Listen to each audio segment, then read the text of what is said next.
Welcome back to your YouTube channel for creative studies. आज इस session के माध्यम से हम लोग देखेंगे BA/BG 171 के यूनिट 10 चैप्टर नंबर 10 को आज हम लोग इस सेशन के माध्यम से कवर करने की कोशिश करेंगे।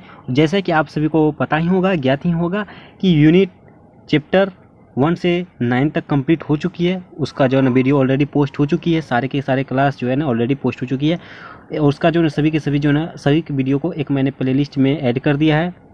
उन प्लेलिस्ट का नाम है आपका BA/BG 171 important question with answer, और उसका लिंक जो है ना आपको डिस्क्रिप्शन बॉक्स में और कमेंट बॉक्स में पिन किया हुआ सबसे ऊपर में मिल जाएगा। आप उस लिंक से आसानी तरीके से जाके सारे के सारे क्लास कर सकते हैं, और आपको करना भी बहुत ज़्यादा ज़रूरी है। वे सभी के सभी क्लास बहुत ही ज़्यादा महत्वपूर्ण है, और आज के सेशन भी बहुत ही ज़्यादा महत्वपूर्ण रहेगी।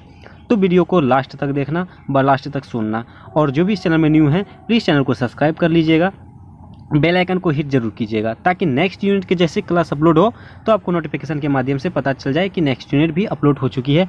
तो इससे आपको आसानी होगी। ठीक है, चलिए स्टार्ट करते हैं आज के सेशन को। जैसे आज के सेशन में हम लोग करेंगे यूनिट 10 चैप्टर 10। यूनिट 10 में इसका नाम है भूमि और छोटी जातें। भूमि जो है ज़मीन, और वहाँ पे जातें जो होती है छोटी जात के लोग जो हैं उसके बारे में, भूमि से रिलेटेड क्या अम्बेडकर जी ने क्या तर्क दिया है, क्या संघर्ष किया है, किसके बारे में क्या कहा है, इसी के माध्यम से हम लोग इस सेशन के माध्यम से समझने की कोशिश करेंगे। और ये एग्जाम के दृष्टिकोण से भी बहुत ही ज़्यादा महत्वपूर्ण रहेगी। ओके, चलिए देखिए इसमें, इस यूनिट में देखिए इस यूनिट में हम लोग कवर करने की कोशिश करेंगे। देखिए इसमें क्या गया है 10.3 में भारतीय अर्थव्यवस्था में कृषि का महत्व। ये भारतीय अर्थव्यवस्था में बहुत ही ज़्यादा महत्वपूर्ण रहेगा, इसको देखेंगे। और औपनिवेशिक काल में किसानों का दमन, इसको देखेंगे। और इसमें आपका ज़्यादा से ज़्यादा इंपॉर्टेंट रहेगा 10.6, 10.7, 10.8 और 10.9 को अगर देख लेंगे, ये सभी जो ज़्यादा से ज़्यादा इंपॉर्टेंट है। और हम लोग आज के सेशन में जो ना, अगर इस सेशन में अगर हम लोग कोशिश करेंगे सारे के सारे यूनिट को ही कंप्लीट कर ले तो वीडियो बहुत ज़्यादा लॉन्ग हो जाएगा, मतलब 1 घंटा के आसपास चला जाएगा। थोड़ा इंपॉर्टेंट भी है, समझाने में भी समय लगेगा, इसलिए मैं थोड़ा पार्ट वाइज बनाऊंगा ताकि आपको आसानी तरीके से समझ में आ जाएगा। ओके, आज के सेशन में हम कोशिश करेंगे आपके जो ना, जैसे यहाँ पे देखिए मैं फिर से हाईलाइट कर दे रहा हूँ, 10.3, 10.4 और 10.6 इस तीनों टॉपिक्स को हम लोग कवर करने की कोशिश करेंगे। ठीक है, ये देखिए ये तीनों महत्वपूर्ण रहेगी, और नेक्स्ट सेशन में जो ना इस तीनों को हम लोग कंप्लीट कर लेंगे। ओके, तो चलिए स्टार्ट करते हैं आज के सेशन को। जैसे 10.3 में क्या कहा जा रहा है, इसको देखिएगा। इसमें देखिए भारतीय अर्थव्यवस्था में कृषि का महत्व है, ये बहुत ही ज़्यादा महत्वपूर्ण रहेगी, आपके एग्जाम के दृष्टिकोण से भी पूछा जा सकता है। ओके, देखिए इसमें क्या कहा जा रहा है, भारतीय कृषि उत्पादन के क्षेत्र में दुनिया में दूसरे स्थान पर है। ये जो है ना भारत की कृषि जो है, किसान क्षेत्र जो है, हम लोग कृषि जो करते हैं, ये पूरा विश्व में, पूरा वर्ल्ड में अपना देश जो है, प्यारा देश भारत जो है दूसरी स्थान पर है। ओके, और कृषि और संबंधित क्षेत्रों ने वर्ष 2016 में भारतीय सकल घरेलू उत्पाद यानी सकल घरेलू उत्पाद का जो है एक योगदान दिया था 16.5 का योगदान दिया था। देखिए भारत जो है, अपना देश प्यारा भारत जो है, वो पूरा वर्ल्ड में कृषि का क्षेत्र में दूसरे स्थान पर है। उन्होंने सकल घरेलू उत्पाद में जो है और 16.2 यानी कि 16.5 का योगदान दिया था 2016 में, जो सकल घरेलू उत्पाद हुआ था उसमें। उसके बाद कहा जा रहा है भारत सिर्फ 3 राष्ट्रों में से है, ठीक है, अंडर 10 यानी कि फर्स्ट, सेकंड, थर्ड में के रूप में जो है ना भारतीय स्थान जो है सेकंड पे पोजीशन पर है, वो कृषि के क्षेत्र में, जिसमें जो ना कपास हो गया, गेहूं हो गया, चाय हो गया, चावल हो गया, गन्ना हो गया, दाल हो गया, मूंगफली, फलों और सब्जियों जैसे कई फसलों का उत्पादन होता है। यह अपना प्यारा देश भारत में कृषि, प्यारा देश भारत में अधिकांश ग्रामीण लोगों के लिए आय और रोजगार का एक बुनियादी स्रोत है। भारत देश में जो है ना ये कृषि क्षेत्र जो है हमारे लिए एक बहुत ही बड़ा रोजगार का आय है। जैसे कि ग्रामीण क्षेत्रों में जो ना ज़्यादा से ज़्यादा लोग जो है ना वो कृषि पर ही आधारित है। ओके, ग्रामीण के क्षेत्रों के लोगों जो ना कृषि पर ही आधारित है, उसका एक मुख्य पेशा यही होता है कृषि। ठीक है, और आगे कहा जा रहा है कृषि क्षेत्र में 50% से अधिक भारतीय कार्यबल शामिल है, यानी 50% से ज़्यादा लोग जो है ना कृषि पर ही आधारित है, इसलिए वो दूसरे स्थान पर भारत देश है। लगभग 2/3 ग्रामीण जनसंख्या कृषि पर ही निर्भर करती है। 2/3 जो क्षेत्र है वो कृषि पर ही निर्भर करती है, जो ग्रामीण क्षेत्रों के लोग होते हैं। आबादी के बाद भारतीय अर्थव्यवस्था में कृषि का योगदान निरंतर कम हो रहा है। आज़ादी के बाद जो है ना, गुलाम के बाद 1947 ईस्वी के बाद जो है ना कृषि में जो है ना निरंतर मतलब घटाव हो रहा है, घट रहा है, क्योंकि कृषि में जो आज के ज़माने में किसानों को उतनी ज़्यादा इज्जत नहीं मिल पा रही है जितना मिलना चाहिए। जबकि कृषि पर ही आधारित पूरा देश टिका हुआ है, कृषि करना बंद हो जाएगा तो सारे के सारे चीज़ें ही बंद हो जाएगा। आप सभी समझ सकते हैं, चाहे कितना बड़े बड़े से उद्योगपति क्यों ना हो, उसके लिए भी दिक्कत हो जाएगी। यदि अनाज ही नहीं होगा तो खा खाएगा, घंटा खाएगा। ठीक है। फिर आगे कहा जा रहा है, विश्व बैंक ने अपने भारत देश अवलोकन रिपोर्ट 2008 में भारत के किसानों में और कृषि की दयनीय स्थिति पर चिंता व्यक्त की है। ये 2008 में जब रिपोर्ट आई थी विश्व बैंक का, उस समय जो है भारत के किसानों पर काफ़ी ज़्यादा चिंता जताई है, क्योंकि कृषि का क्षेत्र कम होते जा रहा है, निरंतर कम होते जा रहा है। ओके, उसके बाद आगे कहा जाता है, वर्तमान कृषि पद्धतियां ना तो आर्थिक ना ही पर्यावरण की दृष्टि से अस्थायी और कई कृषि वस्तुओं के लिए भारत की उपज कम है। ये जो है वर्तमान समय में जो है जो पद्धति होती है, ना ही आर्थिक स्थिति सही है और ना ही उसका पर्यावरण दृष्टिकोण से सही है, उसकी स्थायी बद से बदतर होती जा रही है और इसके जो ना वस्तुओं के लिए काफ़ी भारत में उपज कम होते जा रही है, कृषि का जो ना ह्रास होते जा रहा है।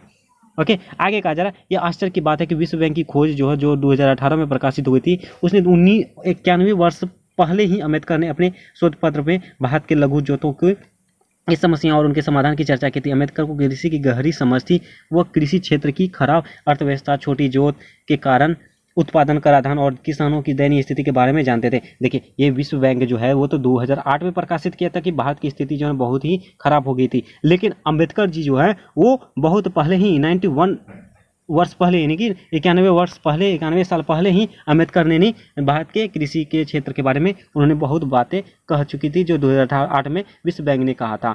ओके, उसके नेक्स्ट पॉइंट आपका रहेगा, औपनिवेशिक काल में किसानों का दमन। औपनिवेशिक काल में किसानों का दमन, यानी कि आज़ादी से पहले जो है, आज़ाद जब नहीं हुए थे, गुलाम जब थे, उस समय किसानों का दमन कैसे हो रहा था, क्या हो रहा था, उसको देखिए। औपनिवेशिक काल के दौरान भारत की अर्थव्यवस्था मुख्य रूप से कृषि उत्पादकों के निर्यात और कृषि भूमि से राजस्व पर आधारित थी। जब आज़ादी नहीं मिली थी तो वो कृषि तो करते थे, लेकिन वो राजस्व से भी जूझते थे, कर से भी जूझते थे। वो जितने भी उपज करवाती थी उसको कर के रूप में ब्रिटिश को देना पड़ता था, राजा को देना पड़ता था। और आगे कहा जा रहा है, कृषि से अधिकतम राजस्व प्राप्त करने के लिए ईस्ट इंडिया कंपनी कराधान प्रणाली में विभिन्न नियमों को लागू किया। कृषि से अधिकतम से ज़्यादा वो जो कर राजस्व वसूलने के लिए उन्होंने कई तारीख, मतलब ईस्ट इंडिया कंपनी जब भारत आई थी, उन्होंने कृषि पर बहुत सारे राजस्व कर लगा दिया था और विभिन्न प्रकार के नियम लागू कर दिए थे। ओके, ब्रिटिश शासन के दौरान वारेन हेस्टिंग्स द्वारा शुरू की गई भूमि राजस्व प्रणाली इस सिद्धांत पर आधारित थी कि सारी भूमि का स्वामित्व राजा के पास है। ये जो है वारेन हेस्टिंग जो है वायसराय थे, उन्होंने भूमि राजस्व के लिए एक प्रणाली बनाया था, जो भी इस सिद्धांत पर जो भी आधारित थी, मतलब कृषि का जो भी राजस्व होगा वो सारी भूमि का स्वामित्व राजा के पास होगा, वो राजा के पास होगा और राजा से वो ब्रिटिश लेंगे। इसकी खराब प्रशासनिक व्यवस्था के कारण कंपनी सीधे किसानों से राजस्व एकत्र करने में असमर्थ थी। इसकी प्रशासन जो है ना बहुत ही खराब थी, जिससे कि किसान जो है काफ़ी फर्क भी जाते थे कि नहीं हम नहीं दे पाएंगे, ये वो डिज डैट। ओके, तो उसके बाद इसलिए वो स्थानीय मुख्य स्थानों पर निर्भर करती थी। सरकार ने किसानों से राजस्व संग्रह के लिए 3 प्रमुख मध्यस्थ प्रणाली शुरू की।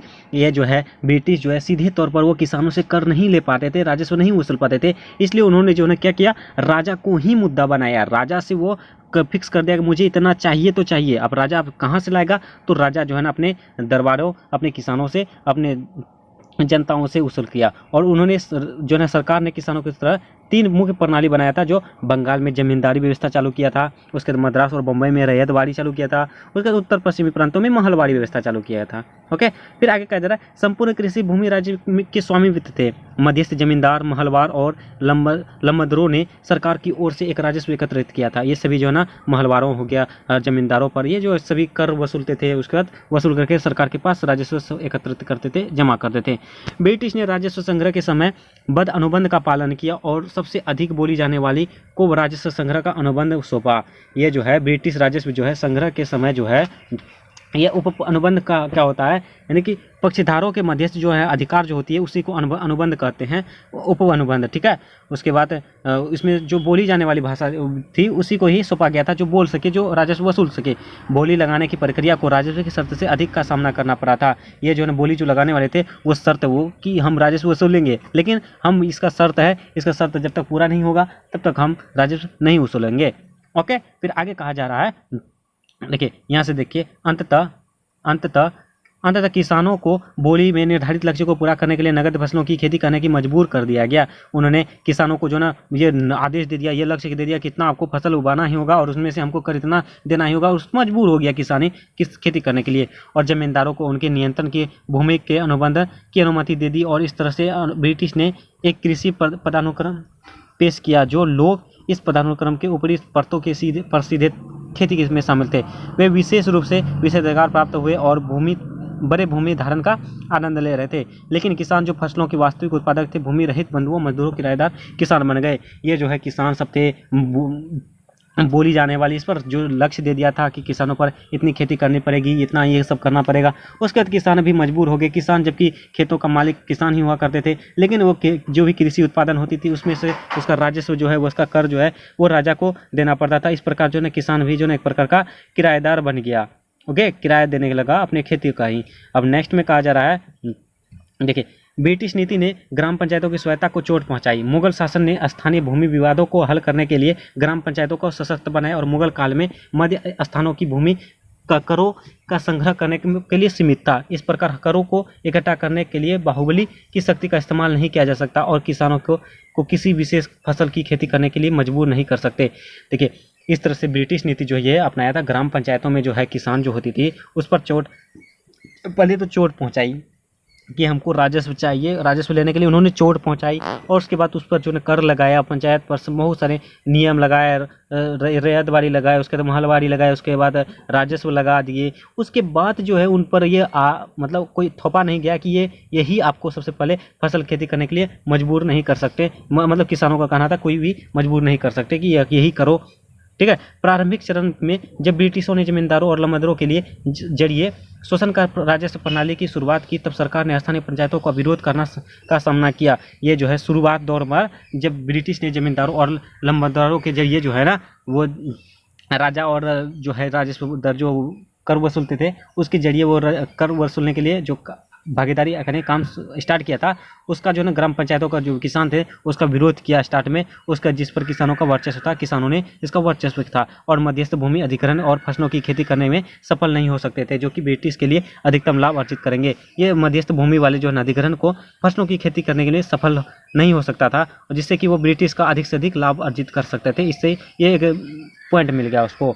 उसके स्थानीय पंचायत प्रणाली ने किसानों के हितों का बचाव किया। अग्रिम करों का भुगतान न किए जाने के कारण विवादों, जबरन खेती या किसानों को निकालने के मामले में स्थानीय पंचायत ने किसानों का समर्थन किया और उन्हें राहत प्रदान की। और जो है स्थानीय पंचायत जो है वहाँ के जो भारत देश के पंचायत जो थे उसके किसानों को हितों के लिए बचाव किया, मतलब रोका कि नहीं कर नहीं ले सकते ये वगैरह। उसके बाद अग्रिम करों का भुगतान न किए जाने के कारण विवादों, जबरन खेती या किसानों को निकालने के मामले में स्थानीय पंचायत ने किसानों को समर्थन भी किया था और उन्हें राहत भी प्रदान किया था। ये जो वहाँ के राजा थे उन्होंने किसानों का भी साथ दिया स्टार्ट में, शुरुआती दौर पर, प्रारंभिक चरण में। उसके बाद अंग्रेजों ने पंचायत व्यवस्था को पूर्वाग्रह और हिंदुत्व के रूढ़िवादी व्यवहारों का आधार पर देखा। सरकार ने भूमि करों का भुगतान करने में विफल होने पर पंचायत प्रणाली की स्वायत्ता को छीन लिया और अधिकारियों को बल का इस्तेमाल करने का या किसानों को जमीन से खाली करने के लिए सशक्त बनाया। इस तरह से जब शुरुआत दौर पर भारतीय किसान के जो राजा हुआ करते थे पंचायत के, वो जो एक तो पहले विरोध किया, विरोध करने के बाद ब्रिटिशों ने देखा नहीं ऐसा नहीं होगा, उसके बाद उन्होंने सबसे पहले राजा को ही अपना बंधुत्व बनाया। उसके बाद राजा पर आक्रमण किया, राजा पर को चोट पहुँचाया और राजा को दुख दिया, जिससे कि अब राजा भी क्या करता, राजा भी मजबूर हुआ और किसानों से जो है ना वो अत्याचार करने लगे, राजस्व लेना शुरू कर दिए। उसके बाद इस तरह से जो है ना अगर जो जमीन का जो राजस्व नहीं दे पाते थे उसको किसानों से जो है ना उसका जमीन खाली करवाने के लिए सशक्त बना दिया। उसके बाद आगे कहा जाता है, ब्रिटिश द्वारा शुरू की गई भूमि राजस्व प्रणाली के परिणाम स्वरूप कुछ मध्य स्थानों के साथ भूमि का संचय किया गया। उसके बाद अधिकांश मध्यस्थों को पकड़ने वाले गैर किसान थे, जबकि वास्तविक किसानों के किराएदार या कृषि मजदूरों में बदल दिया गया था। सबसे पहले तो एक ब्रिटिश जब शुरू किया था उस समय जो राजस्व प्रणाली का परिणाम यही हुआ कि शुरुआत दौर पर यदि कोई मध्यस्थ जो है ना पकड़ने वाले अगर कोई राजस्व वसूल रहे थे वो किसान नहीं थे, किसान राजस्व वसूल नहीं सकते थे, किसान जबकि सिर्फ अपना किराया देते थे या तो राजस्व देते थे, ठीक है। उसके बाद कृषि का उपयोग अब लोगों को भोजन प्रदान करने के बजाय उद्योगों के लिए कच्चे माल के स्रोत के लिए किया गया। कृषि जैसे कि अब भोजन देना होता है कृषि का मुख्य उद्देश्य, लेकिन अब कृषि का मुख्य उद्देश्य ये बन गया कि उद्योगों के लिए उसको ना बहुत सारी चीज़ें उद्योग के लिए स्रोत बन गया था। कृषि के बदले उन्होंने उद्योग के लिए उसका इस्तेमाल करने लगा। किसानों ने जमींदारों और ब्रिटिश सरकार द्वारा शोषण के खिलाफ अपनी आवाज़ उठाई। किसानों ने जमींदारों और ब्रिटिश के सरकार के खिलाफ जो है ना उन्होंने काफ़ी ज़्यादा आवाज़ उठाई। प्रारंभ में ये आंदोलन स्थानीय और असंगठित थे। ये आंदोलन जो स्थानीय, घरेलू थे और असंगठित थे। ये एक प्रकार का एकजुटता नहीं था। बाद में राजनीतिक दलों ने किसानों की शक्ति की पहचान की और उनके आंदोलन में शामिल हो गए। शुरुआत दौर में किसानों ने ही किया था आंदोलन, उसके बाद धीरे धीरे राजनीतिक दल ने भी इस पर सहायता किया उसके बाद इस तरह से देखा जाए तो बड़े बड़े क्षेत्रों में फैल गया। और उसके बाद ब्रिटिश सरकार द्वारा किसानों के शोषण की खबर दूर दूर तक फैल गई। ये ब्रिटिश द्वारा जो है जब अत्याचार होने लगा वो काफ़ी हद तक बहुत दूर दूर तक विदेशों तक फैलने लगी। उसके यद्यपि ब्रिटिश शासन के दौरान किसानों का आंदोलन उनकी सबसे अधिक ज़रूरतों को पूरा करने में सफल नहीं हो सका। तथापि इसने सरकार को भूमि पर को लचीला बनाने और जमींदारों की स्वायत्ता को कम करने के लिए मजबूर कर दिया। इस आंदोलन ने हिंदू और मुस्लिम के बीच सांप्रदायिकता विभाजन को कम करने में सहायता की। एक सभी जुट हो गए। उसके बाद हिंदू और मुस्लिम में जो ना एकता बन गया और इसका जो सांप्रदायिक विभाजन में काफ़ी करने में सहायता कर दी। विभाजन को कम करने लगा और ब्रिटिश के दमनकारी प्रथाओं को खत्म करने के लिए दोनों समुदायों ने किसानों के साथ मिला लिया। इन्होंने इस समय जब मतलब ये दिक्कतें आई किसानों पर, तो हिंदू मुस्लिम सभी एकजुट होकर इसका विरोध किया, ब्रिटिशों पर इसका दमन किया। ठीक है, एक साथ मिलकर किया। उसका नेक्स्ट पॉइंट आपका रह जाएगा, ये तो आप देख लीजिएगा इसको, एक बार आप इसको देख लीजिएगा। ठीक है, ये भी आपको हो सकता है, लेकिन इसको आप एक बार अपने मन से देख लीजिएगा। ओके, नेक्स्ट पॉइंट, अब नेक्स्ट टॉपिक रहेगा आपके लिए, उसको हम लोग देख लेते हैं जो इंपॉर्टेंट रहेगा। आपका नेक्स्ट पॉइंट रहेगा 10.6। ये इंपॉर्टेंट रहेगा, ये इसमें से आपको पूछ सकता है, ये इंपॉर्टेंट रहेगा। ठीक है, इसमें कहा था जोतों के छोटे आकार पर अंबेडकर का दृष्टिकोण। ये जोतों क्या होता है? जोतों मतलब जातियों के समूह जो होते हैं वही होते हैं जोतों। ठीक है, जाति के समूह के। देखिए, जोतों के आधार जोतों के छोटे आकार के कारण भारत में भूमि का स्वामित्व सामाजिक प्रतिष्ठा का एक प्रतीक माना जाता है। के छोटे आकार जो थे, जाति के छोटे आकार जो है, इसका एक कारण था कि भारत का भूमि जो है उसका स्वामित्व यानी कि उसका मालिक जो है सामाजिक प्रतिष्ठा का एक प्रतीक माना जाता है। समाज के रूप में जैसे आपके जिसके पास जितना भूमि होगी उसका एक प्रकार का वो जो है ना स्वामित्व के रूप में उसका प्रतिष्ठा से जाना जाता है कि इसके पास इतना भूमि है, ये है, वो है, आप सभी समझ सकते हो। उसके तो भारत में कृषि जोतों में छोटे जोतों का वर्चस्व है। भारत में कृषि जो है वो छोटे जातियों के लिए एक बहुत ही ज़्यादा वर्चस्व है। जो छोटे जाति के लोग हैं वही ज़्यादा से ज़्यादा कृषि करते हैं। उसके बाद भारत में कृषि स्वामित्व का वितरण का स्वरूप यह दिखाता है कि यहाँ भूमि वितरण और समान है और इस पर ऊंची जातियों का वर्चस्व है।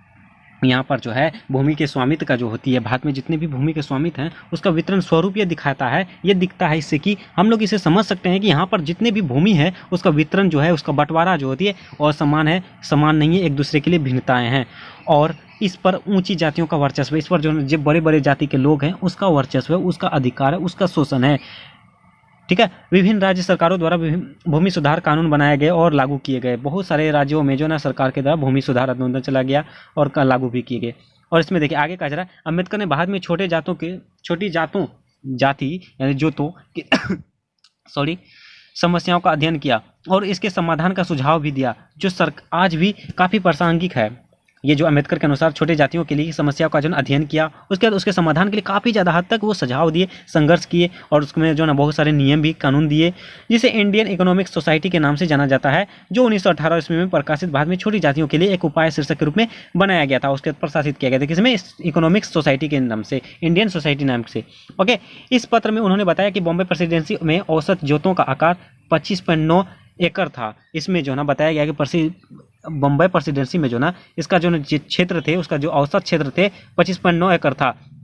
1 एकड़ का मतलब होता है 40 गुंथास, जो पुणे के पास पंपला सौदागर में औसत जोतों का आकार 1 एकड़ या 2 एकड़ था। ये जो पुणे के पास जो ना पंपला सौदागर में जो ना इसका 1 एकड़ या 2 एकड़ के आसपास था। फिर भी इन छोटे खंडों को बहुत ही विखंडित किया गया। जैसे कि एग्जाम्पल के माध्यम से देखते हैं, रत्नागिरी जिले में जो है वो 25 गुंथास के हिस्से को 3 भूखंडों यानी कि 40 गुंथाओं का 1 एकड़ माना जाता था। सभी जगहों अलग अलग गुंथास को एकड़ के रूप में जाने जाते थे। जैसे ठाणे जिले में 1 एकड़ या 9 गुंथास में 6 भूखंडों का आयोजित किया गया। सूरत में 1 एकड़ में एक हिस्से में लगभग 14 भूखंड शामिल किया गया था।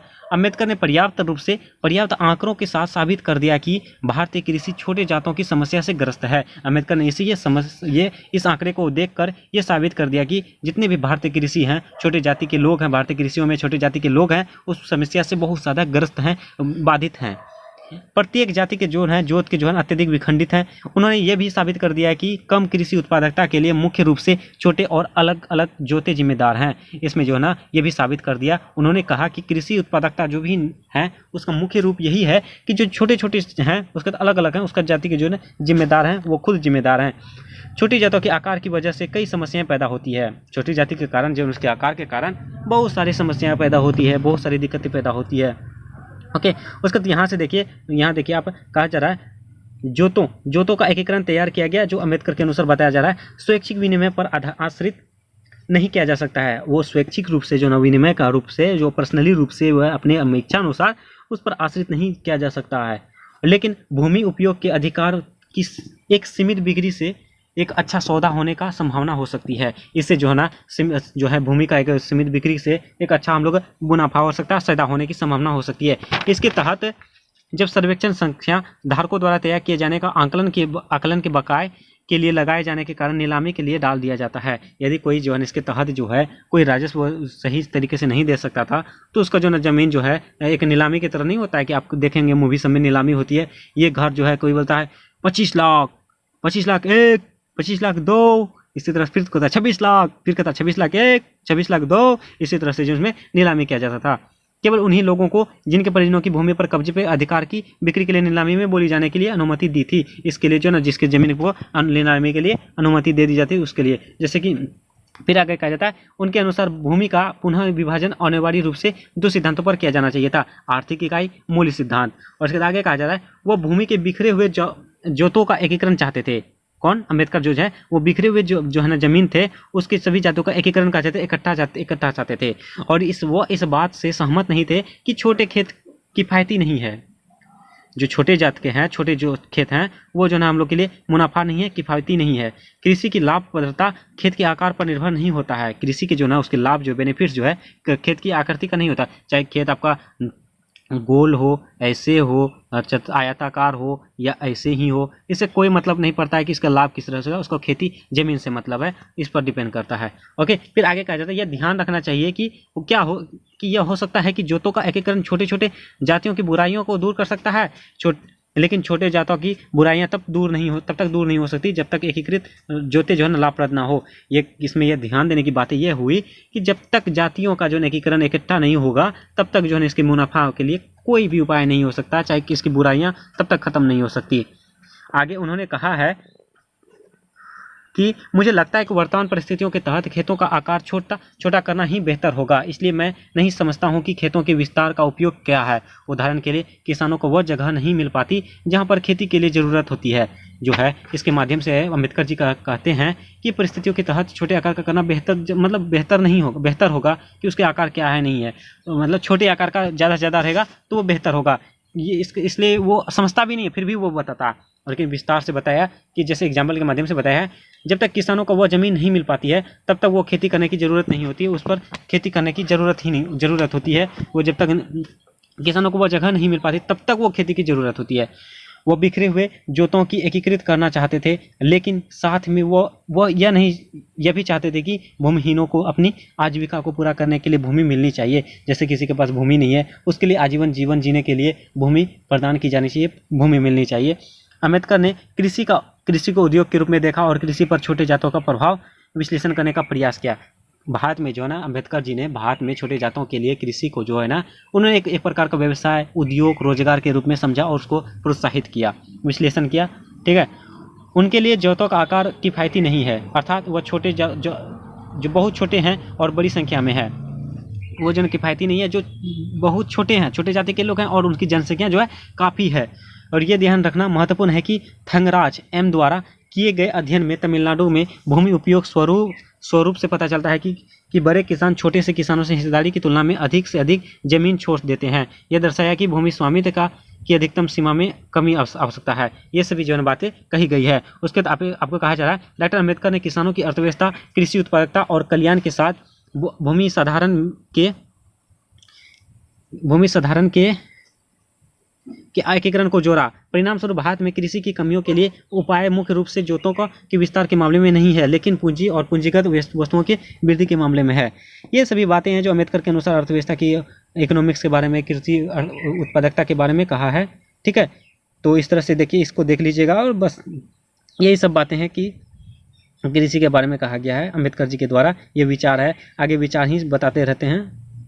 ठीक है, और इस तरह से देखा जाए तो मैंने जैसे बताया कि 3 टॉपिक्स को कंप्लीट कर चुके हैं, और नेक्स्ट सेशन में हम लोग आगे देखेंगे जैसे भूमि सुधार में अम्बेडकर की योगदान, ये बहुत ही ज़्यादा महत्वपूर्ण रहेगी, इसको देखेंगे। और नेक्स्ट पॉइंट जो है ना, और 2 टॉपिक्स रहेगा इसमें, नेक्स्ट सेशन में हम लोग इसको कवर कर लेंगे।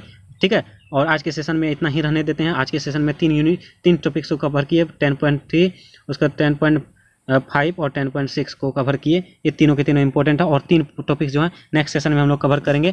ठीक है, वीडियो लंबा हो रही है और इस तरह से अगर पार्ट वाइज में समझाते हैं तो आपको भी आसान होगी, हमको भी आसान होगी और समझने में बेहतरीन तरीके से आपको समझ आएगी। ठीक है, और एक निवेदन है, प्लीज़ मेरा एक्सप्लेनेशन कैसा रहा, एक्सप्रेशन जरूर बताएं। उसके बाद जो भी चैनल में न्यू है प्लीज़ चैनल को सब्सक्राइब कर लीजिए, बेल आइकन को जरूर दबा दीजिएगा ताकि जैसे नेक्स्ट इसका जो पार्ट आए तो आपको नोटिफिकेशन के माध्यम से पता चल जाए। ठीक है, और वीडियो पसंद है तो लाइक कीजिए, कमेंट के माध्यम से जो भी डाउट हो डाउट पूछिए और अपने दोस्तों को भी शेयर कीजिए। चलिए मिलते हैं नेक्स्ट वीडियो में, तब तक के लिए थैंक यू।